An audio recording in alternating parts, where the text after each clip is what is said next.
Hello and welcome to the Flicks Forum podcast, where each episode we go back and we look at a Netflix original film in the order of release. Today we have a Netflix 123rd film. It's the 2018 Christmas comedy, The Christmas Chronicles, directed by Clay Kaytis. It stars Kurt Russell, Judah Lewis, Darby Camp, Lamorne Morris, Kimberly Williams-Paisley, and Oliver Hudson. I'm Jesse and I'm here with MJ. How are you? I'm good, mate. And I love the fact that we have somehow, by absolute chance, landed with Christmas movies at Christmas time. Because if you do listen to the podcast, you know that we literally go through every Netflix original film in the order that it was released.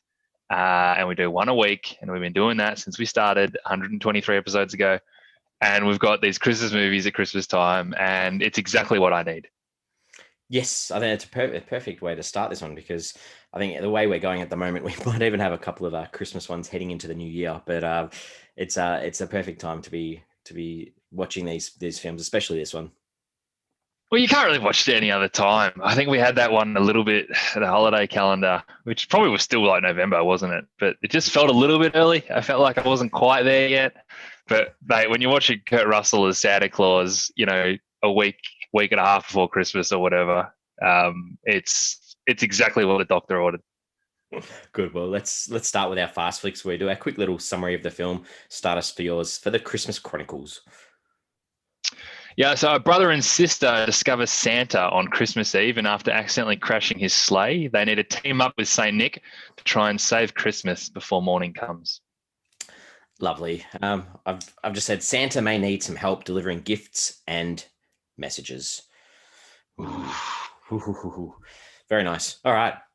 Both saying the same film, which is good. I don't think there is the Christmas Chronicles 2, which has recently come out this year, but as you mentioned, we're a couple of years behind in our Netflix original catalog that we're going through. So we'll get there eventually.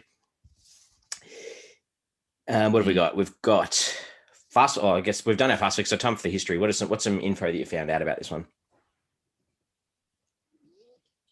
Yeah, look, not a terribly exciting story as to how we got to this point, but the script for this film was once titled 12/24, which is the Christmas Eve date. Written by Matt Lieberman, who also wrote the stop-motion animated version of The Addams Family quite recently. So the script was based on an original idea by David Guggenheim, who's the creator of the TV show Designated Survivor. And then basically it got announced. So this was all sort of happening behind closed doors. And December 2017, we knew that Chris Columbus was on board to produce it when Netflix announced it from the outset. So that was December 2017. And we also got the announcement that Kurt Russell was on board to star as Santa. And basically, Netflix was beating their chest about this new Christmas movie that they had with Kurt Russell, produced by Chris Columbus. How good is this going to be? So then principal photography began only a month later in January. That was filmed in Toronto and Ontario.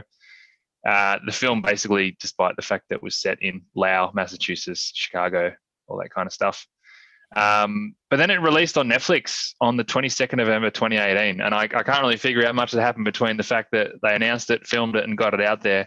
And everyone seemed to really jump on it. So Netflix reported that the film was streamed by 20 million households over its first week of release. Now, we know we take Netflix stats with a little bit of a grain of salt, because they hold it close to their chest, and when things are going badly, they don't say anything. When things are going good, they tell you that the whole world's watching it. Like when Bird Box had 400,000 million people watch the first three minutes of it or something, and they let everyone know about it. So that's kind of the story about how Christmas Chronicles came to our screens, as if you had a little facts, but I'll hand over to you, see if you've got anything.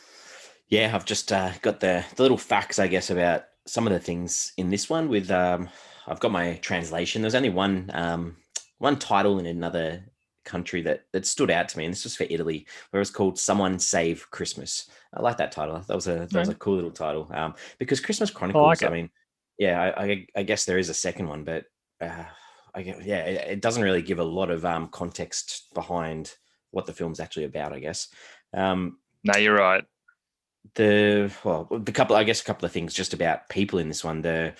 and this one I picked up on where there's a scene where Santa's playing playing with a band, and one of the players, little Steven, he plays with Bruce Springsteen in the E Street Band. So that was I picked him up and I was like, oh, that's cool. But that he had some actual musicians play with him. That was nice. There's a lot of relatives with Kurt Russell in this film.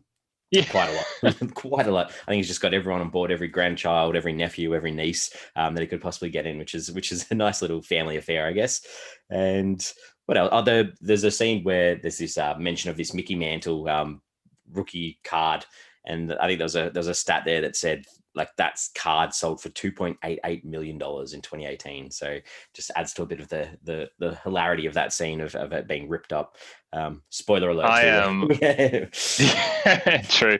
As a hobby, I do collect sports cards, mainly AFL, being Australian. And my heart kind of crumbled, having no idea who Mickey Mantle is. But I have no doubt that his rookie card was worth a lot. My heart crumbled when she ripped up that card. It was awful. Yeah. You mentioned, I think this on the line it said this came out in Canada over a year later, which I thought was a little bit interesting. I'm not sure whether that was something to do with it being filmed in Canada and they want, I don't know, but it said it didn't come out till December 2019 in Canada, which a little bit later. The film was nominated for 2 awards. The Motion Picture Sound Editors USA was nominated for Outstanding Achievement in Sound Editing, and also at another Canadian award for Best Costume Design in a Contemporary Film, which wraps me up pretty much. I haven't got anything else. What have you got? The only other fun little fact, and when I say fun little fact, I'm talking about the little trivia section on IMDb that gives us a few little bits and pieces. I like the fact that at one point Santa refers to having flown over Lakeshore Drive, and in Guardians of the Galaxy Volume 2, and Kurt Russell plays Star-Lord's dad in that, Lakeshore Drive basically plays near the beginning of the movie. I kind of like that little link. Certainly didn't pick it up, but I liked reading it afterwards because I'm a big fan of Guardians of the Galaxy movies. Yes, me too. I had a percentage match for this one, which I haven't had in a while. Yeah. Did you have one? Mate, did I have one? It was 97%. Guess what? I had exactly the same. Really? Yeah, I had 97%, which I was like quite surprised with. I was like, 97% for a family-friendly film. I'm guessing that's where I've got that match from, not from the Christmas side of things, I think. But very high, very, very high. Unless they're being cheeky in December and making everyone match really high with all their Christmas movies. Possibly. You might want to watch it. So 97%. I was very surprised, so high. Consensus time. What can we find out about what people have said about this one? Pretty good. Sorry, you know what? It is really positive considering it is a Christmas movie that generally can get kicked in the can a little bit. So it's a really solid 7.1 out of 10 on IMDb. 52,500 ratings on that. So that's a big one for Netflix. Letterboxd is not as high, but it's still a 3 out of 5. 26,500 ratings, giving it a 3 out of 5. So still really good. We see a lot of Christmas movies a little bit lower than you'd expect, even though people are just happy to watch them. But there's no surprise that they made a sequel for this one.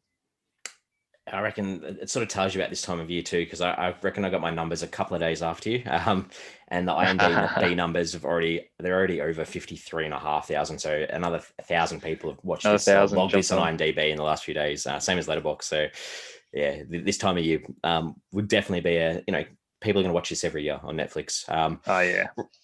Rotten Tomatoes had it at 67% on 58 reviews, so a little bit lower. It's still fresh, no consensus, but the audience had it a bit higher at 77%, which sits in around with what the audiences were saying on some of the others. It feels and right. That would lead us into our thoughts, or our early thoughts on this one. What are your early thoughts for this? Yeah, look, not really surprisingly, this one kicked a lot of goals for me. I think introducing an engaging and charismatic Santa Claus just opened doors for them as a film. Let's be honest, Santa is the face of Christmas, and with Santa Claus, you can bring out the magic and the spirit, but you also get to dial up the corny, and it still kind of works a little bit because it's Santa Claus. I thought it was a punchy enough kind of movie, being just this one night adventure. about one of my favorite times of the year.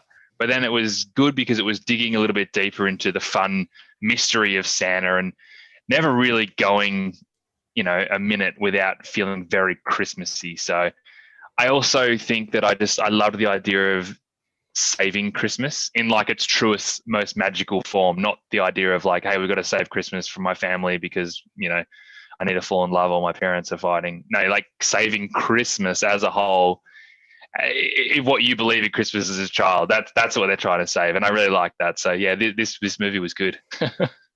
Yeah. Massive surprise. I like this as well. I thought there's really is enough in this for me to be like, this is a great film. Maybe it's just because it's the time of the year, but it sat so right with me. And all those things that you've mentioned about the idea of, the family and people overcoming this, not necessarily negativity, but these little challenges that make Christmas a tough time for so many people at times. And I just really liked the way they dealt with that in this film. So big thumbs up for me. Yes, I'm so happy, Jesse. Good. Well, this is the time for you to shine and talk about some characters in this one. There's not a lot really that you can focus on in this, but I think the ones that we can probably say some nice things about. For sure. And what I probably did this a lot more on reflection, that the characters do symbolize so much of what we know about Christmas and our own ideas and relationships with Christmas, and they're all done quite separately. But like, bear with me with that overall thought. But I want to start with Santa Claus because Santa Claus. And we've seen Santa in every second Christmas movie, right? But I love that this Santa had a bit of pizzazz and personality, but he still felt like that fundamental Santa that we all know and love, and that idea of unleashing him into the world and let's just see what happens with Santa having to deal with the commoners. Because there's a comfort to him always feeling in control, but he does give you these glimpses of humanity where things could go wrong, and it kind of makes it fun. But ultimately, he's really safely guiding you through this entire story, and that's just really nice. Yeah, you said it really well. I like that they tried to set it up as a different take on Santa, where that he's not as fat, he doesn't do the ho ho ho, he's got this magical hat. They're sort of like, they're building these new myths about Santa, but then at the end they bring it all back and go, no, Santa is still Santa. And I really liked it that they use those things to sort of keep you engaged and keep you going, this is cool, and then at the end it's like, no, that doesn't matter, we don't need those gimmicks, we don't need anything different, we know what this character is and what this character brings. And I think that ties in with everything that you've said as well, that you were there for that ride with him. I thought they did a really good job with him, and I think Kurt Russell is a perfect person for that. Yeah, I agree. That's a really good point as well. They kind of tried to make it feel like it wasn't the Santa you knew, but it was the Santa you knew, and they made it fun and interesting, so it wasn't dull. Yeah. I want to talk about Kate next. So Kate's really the heartbeat of the story. That idea of clinging on to Christmas with everything that she has, because for her, there's just not a lot else good going on in her life. And I think as adults, we can, and I'm not saying this film was targeted at adults, but this is my perspective of the film. I think adults can very much enjoy this film. So we really cling on to that feeling, trying to wind it back to when Christmas was completely magical, and remembering that feeling that you had as a kid, and as an adult now, you try as hard as you can to recreate it. And what's even more clever about that is it's half the reason why we're watching Christmas movies in the first place, because we want to recapture that feeling and that spirit. And for me, watching this film, Kate was kind of like my little spirit animal in this whole adventure. I was just like you, Kate. And I think every year I want to still be able to recapture every little piece of me that was like that when I was a kid. So that was really special. Yeah, there's not a lot more. It's the character that never lost faith in Christmas. It's the one that was that constant, that depended on it. And I appreciated that this could have been one of those really annoying kid actors, or one of those really annoying kid characters that's over the top, super annoying, using high pitched tone, all that sort of stuff that you sometimes see in these types of films. And I really liked the way that they didn't, that she was pretty grounded. And she was the stable person for her brother and for her mother as well. And I thought that they did that really well through her character. Yeah. So despite the fact that she is all into this magic and spirit. She is, as you said, she's really grounded in reality, and she knows what's going on, but doesn't mean she doesn't want to create the magic still. And that's pretty awesome. Yeah. I guess Teddy we go with next. And it's like the opposite of Kate. It's the one that needs to refine that or reconnect with that belief or find the faith. And I think that to me the biggest thing was the death of the father that's impacted him so much. And that they make a few comments about turning to this life of crime, or that possibility of if you keep following this path that you're following now, it's not going to end in a positive way. And I like that they use Christmas as a way of turning that around. And I think that at times it's nice to see that in films and in stories where Christmas can be a time where people can go, okay, let's put our differences aside. We need to say, there's a family member we haven't seen in a long time. Let's invite them for lunch. Let's bring people back together. And that can be that starting point for change, or that starting point to reconnect or change attitudes. And I liked the way that they did that through him. It wasn't too in your face sometimes, which can happen in Christmas movies. Yeah, no, you're right. And I think if Kate was like the heartbeat and that reimagination of our childhood as an audience, Teddy was kind of that teenage version where Christmas, lost its sparkle just a little bit. And personally, I never really went through this phase, but we still all know it, where you get a little bit older and Christmas loses its zest a bit. And that's exactly where he was at. And that's exactly where people look at him when they're watching the film. But I mean, as you said, his story was a classic, right? He's hurting internally and he's acting out because of it. He's distancing himself from the people he cares about, but deep down, he's still a kid. And he's still the kid who wrote a letter to Santa because he couldn't talk about the issues that he had. And look, I don't know if I love that message that he wrote to Santa instead of really talking to someone in his life, probably his mum, about what's going on. But I get where the story's going with Santa and the Christmas magic, and you can sort of see where they're coming from. But again, that idea, despite the fact that he's got the added weight of having lost his father and really struggling with that grief of it, that idea of losing the Christmas spirit as a teenager because you don't want that part of your life anymore is so normal too. And they've captured it so well with him. Perfectly said. Is there anyone else that you wanted to discuss? I just wanted to mention the policeman. I can't actually remember his name, but the main policeman that sort of arrested him. I think it was Dave. Dave, yeah, there you go. So if we've got the kid version, the teenage version, I'm seeing the policeman as kind of like the adult version, where Christmas is less about the magic and the presents, and it's more a time to be reflective and realize what you truly want in your life, and showing us that Santa's magic and maybe Santa in a real sense is about how we choose to make Christmas whatever we want it to be. That magic is far reaching and more than the idea of a present under the tree. And, they could have completely left out this character and the movie still works fine. But I like the fact that they made the effort to talk about this is someone else who needs a little bit of Christmas magic this time of year. And Santa's here to deliver that for him as well. It was really cool. Yeah. I don't know. I've got him in my scenes later on because I did enjoy moments with him. So yeah, nicely put. The director, Clay Kaytis. I thought it was the filmography was quite interesting. Animation is obviously where a lot of the work's been done. The only other directing credit was for the Angry Birds movie, which was a complete and utter bomb and a disaster of a film. But done work on Frozen, Wreck-It Ralph, Tangled, Bolt, a lot of Disney work, which I thought was quite cool. Yeah, it looks like he's been around the industry since like the early to mid 90s. So a lot of animation stuff as an animator. But yeah, he seems to get it right. He's done a great job on this, considering it's not an animated film. There's obviously a lot of carryover skills that he can bring to it, but well done. Yeah, gets how to do that gist of that family story. I think would be a good thing to say. True. Scene time. What are some ones that you enjoyed in this?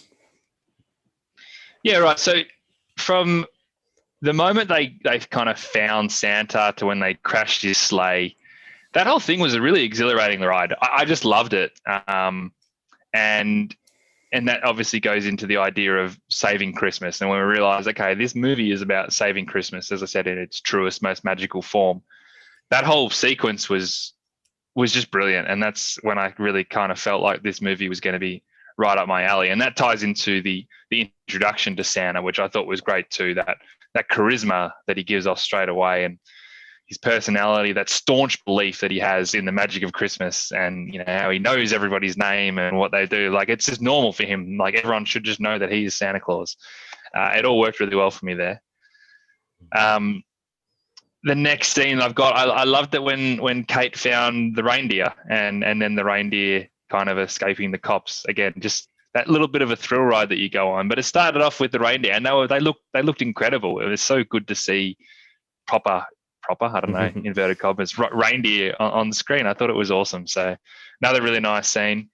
And then I kind of jumped to near the end where they're obviously Santa's running out of time to deliver all the presents. And I just really got the feels when all the elves came out to help and they were delivering all the presents for him. And here I am just sitting at home on my screen with lights off. I've got my Christmas tree in the corner of my room with the Christmas tree lights on, and I'm just watching Santa and the elves deliver presents. Like, it was exactly what I wanted to get out of my Christmas movie experience. So that was nice. And then the final scene with Mum coming home and the house was all decked out. And you kind of remember the basic of what Christmas is all about. We've gone through the magical journey and the fun, exciting journey of Christmas and Santa, but we reel it right back to why they're doing this in the first place, because it's about family and being together and being there for each other. In this situation, their family had been through a lot. So, that worked really well for me too. Yeah, it's a nice way to end the film. Just the two waiting outside and the mum arriving home perfectly, the right time for that they were just out the front. I thought whilst they were hugging, yeah. And she'd already made that comment early on, so that was quite nice. I really like the setup at the start. I thought the montage with all the VHS tapes with the previous years of the Christmases with the dad, it set up a really meaningful way of the dad being not there anymore without it being too traumatic if there were younger kids watching this film. And I really like the way that they did that in a meaningful way, and it didn't have to be graphic or violent or anything like that. Like, some films would take that road and try to make it a big catastrophic event, whereas it was just they made mention as to how he died throughout later on, but it was just a nice way of starting the film without it having to take up too much of the screen. Yeah, you're right. And it also sets up the importance of this time of year for this family too. Yes, definitely. That restaurant scene where Santa goes in, and I mentioned this before with the Mickey Mantle baseball card for the car, just him going talking to people in different languages and knowing their name and stuff. And just the reactions from a lot of it, I thought that was excellent. I thought that was really cool. Yeah. And just set up a little bit of what this Santa's like, because we see that later on when he ends up in the cop shop, and like you mentioned before with Dave and trying to get him together with this girl, and the song in the cell, and it was cool banter between the two. I thought that was really well done, while we're still seeing what the kids are up to, trying to save Christmas in another way as well. So that was really nice. It's nice to see that Santa's bemused by the fact that people don't know he's Santa. Like, it's not like he's just expecting everyone to be like, it's me kind of thing, and they stick with that, and that's part of the shtick of this Santa Claus, and it works really well. Yeah. And the last thing I've got is that scene out the front of the church where the two siblings sit down and discuss the dad, about, Teddy not being a disappointment and being a bad brother and wanting to change. And that was just a nice little turning point with just the two there, the snow outside the church. It was just perfectly placed in the middle of the film to progress and keep going. So, yeah. Lots of nice little bits that we both mentioned, I think. For sure. Anything that you want to forget? Not a lot, but it bothered me at the start. I thought Teddy was too rude to his sister for what this film is. Surely you wouldn't treat her like this if your dad had recently passed away. And I think the line that really got me is when he wanted to hang out with his friends instead of her, he said, "At least my friends aren't boring slugs like you." I think I get the point. They were trying to show where Teddy was at. I think they just went a little bit overboard with it. It was kind of losing me at the start, so I would have checked that one a little bit. Yeah, calling her a slug when he's robbing cars. I think he'd probably be calling her something a little bit different. It's a good point. So the whole scene inside, like, the North Pole / Santa's sack was a bit drawn out for me. I think it looked cool, and I'll give it credit for that. But the whole true believer thing didn't stand out too much to me. I think it was a little bit too in your face. And I didn't necessarily need it to understand that. Yeah, I'm well aware that Teddy isn't a true believer, but we can work on that. And I'm well aware that she is a true believer, but we'll be right. I know you kind of mentioned this before. I don't know about rocking out in the jail cell. I think it was fun, but I was just kind of waiting to see what the kids are up to during that time. It was didn't dislike it, but didn't really need it either. I like that they cut backwards and forwards, so it wasn't like a full song, so it sort of broke it up a little bit. But that was a fear. I was definitely worried about that. Yeah, I get what you're saying. All right. The book, the whole book idea, and having the whole family tree and every other family member that they've ever had in this family tree of believers, it was a bit too much. And the elves, I saw when I logged onto Netflix the other day, when it auto plays the trailer of the top thing. So the Christmas Chronicle 2 trailer started playing. And the first thing, like I usually try and skim through quickly, but the thing that popped up first was the elves are in the second one again. I'm like, ugh, that was probably my least favorite part of this. You can tell that they were really hoping they'd pick up like a minion or something like that. And they'd really, people would just cling onto them. But they were pretty forgettable. Yeah, I agree. All right, good. Yeah, the elves are the only other thing I had. So what's this one trying to say? What are some themes or some ideas? Well, I think this is the idea that Christmas is what you make of it. And Santa Claus is the symbolism of that. And what he's trying to tell everyone is not that I'm going to give you a present or I'm going to do this, or I'm going to do that. And this probably hits me the most with that policeman. It's like, just give her a call, or this is what you want to do. Christmas is a time of year that if you don't want to do anything, then you don't have to do anything. Christmas is nothing. But I'm a big Christmas fan, as you know. My philosophy for Christmas is that Christmas is what you make of it. And when people say like, why do you bother with Christmas? It's just, a marketing scheme so people can sell lots of, so it's like retail can sell lots of stuff during this time of year. And it's like, well, that's probably very, very true, but Christmas can be anything that you want it to be. If you want to make it a big thing about family, if you want to make it a big thing about gift giving, if you want to make it a thing about reflection, you do that. And that's what I love about Christmas is it is what everyone wants it to be. And I think this film does capture that well, alongside the idea of the magic of Christmas and that idea that if you believe in it, then that's great. Then believe in it and enjoy it and have fun with it. And that's pretty damn special. And then you got the idea of family and trying to stay tight through moments of grief. But I think this film, better than most Christmas films I've seen, really captures that idea of Christmas that really resonates with me. Yeah, I think it's a pretty obvious thing, and there's not much else I can add to it because you've put it very nicely. That believing in whatever you want to believe in, and having that time of the year where you can spend it with your family or follow traditions or whatever it is that you do as a family, then that is okay. There was a little bit too about this idea, and I don't know whether they just chucked this in, but I think they said their surname, the family surname was Pierce, I think. And they said a Pierce always sees it through. And I'm not sure whether they needed Santa to see that or what it was, but as kids, they seem pretty confident in themselves and in what they want to do. And I don't know whether it's because of this idea of Christmas as well, but they seem to, they're strong kids that will accomplish whatever they want to accomplish. If they want to change and change from bad to good, if they want to keep reinforcing this idea of family and Christmas, then they'll go with that. So I think just a nice little story about this idea of believing in not just yourself, but in this idea of Christmas, how you want to believe in it too.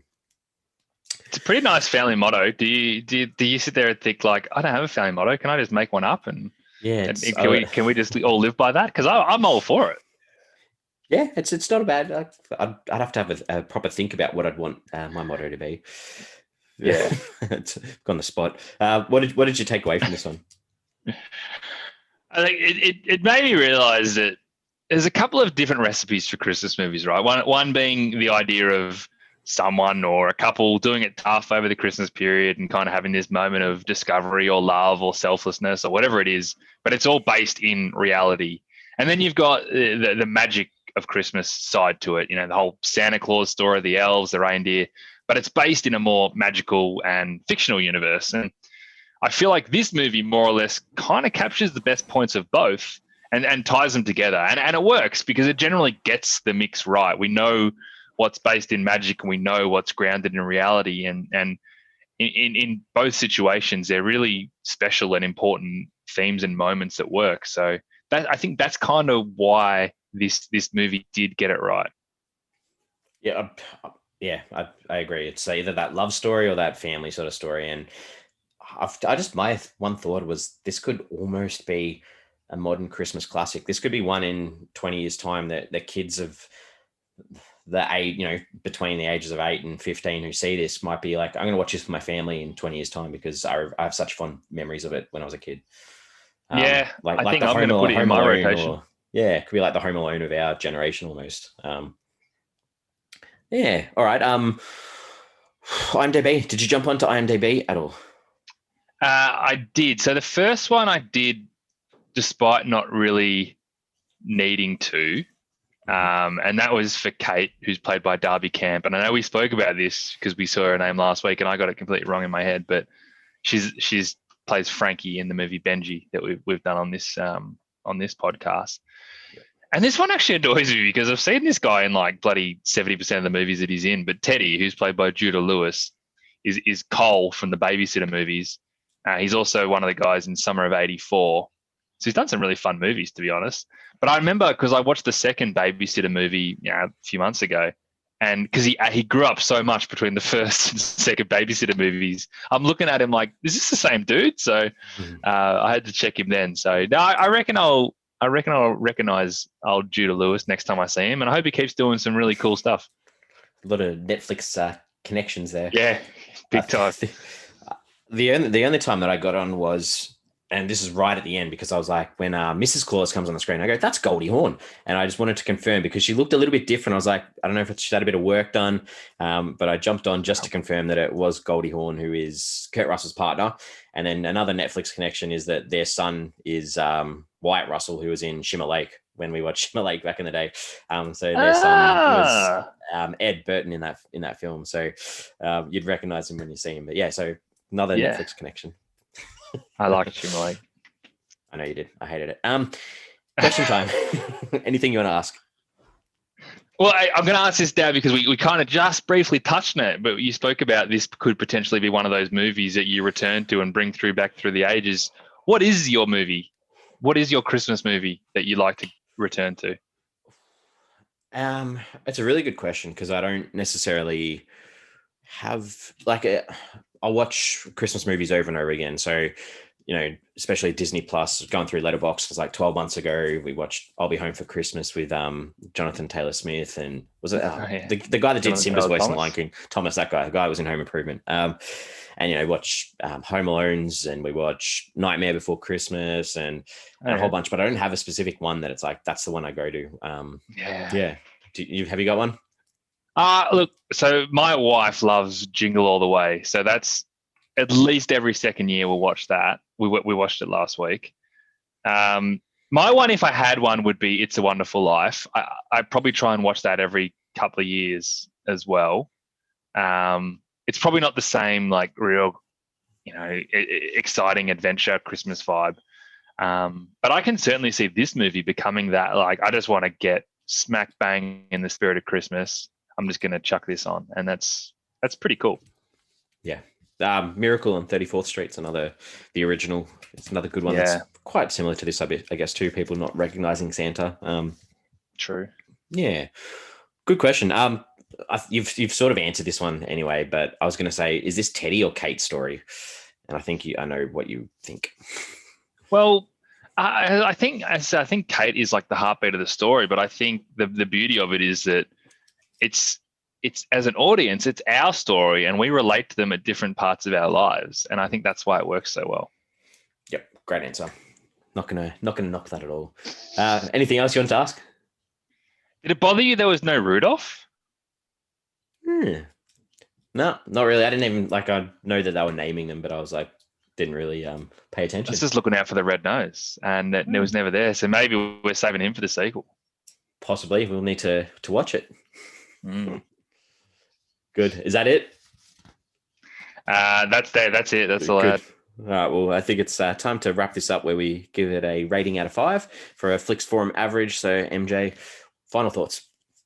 Yeah, look, it gets a big tick from me. So the way they use the characters to take you back to certain moments of your life and your own Christmas experience helps bring you on board, and they capture that feeling perfectly, especially knowing that you're watching a Christmas movie because you want to find that place again. So once you introduce a charismatic, energetic, and flat out entertaining Santa Claus played by a popular Hollywood leading man to ensure that not only do they get you in, but they're taking you on a fun ride too. So you're mixing fantasy and fiction with the realities of Christmas, and that works really well in unlocking kind of the spirit of the season with messages that put you back on what you want to take out of Christmas.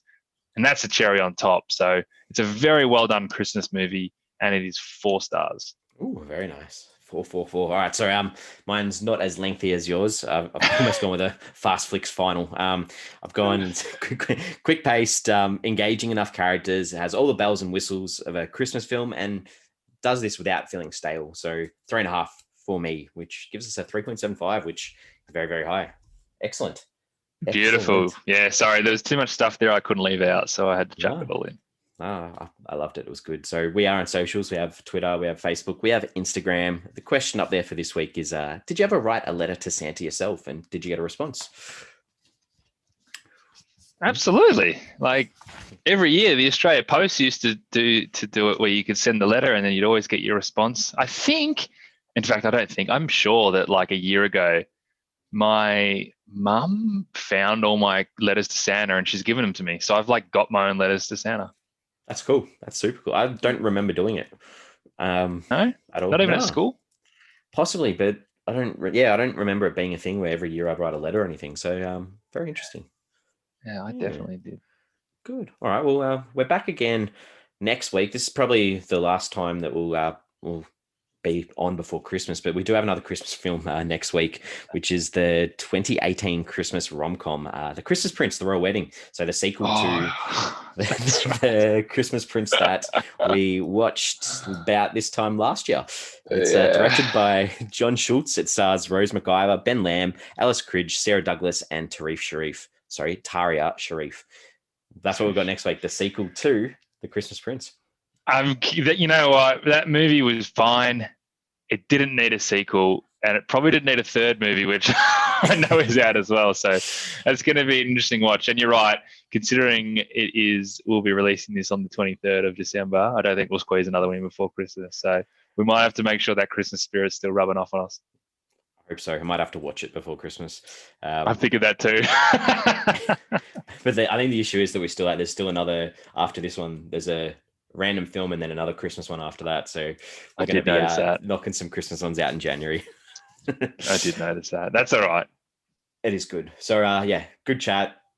Won't see you probably before Christmas. So have a good break. Stay safe. And it's been another successful year where we've smashed out a lot of more episodes. Yeah, that's it, mate. Right back at you. And anyone listening as well, make sure you have a very Merry Christmas and make Christmas whatever you want your Christmas to be, because ball's in your court. Good follow through from the film. Well done. We'll see you next week. See you, mate.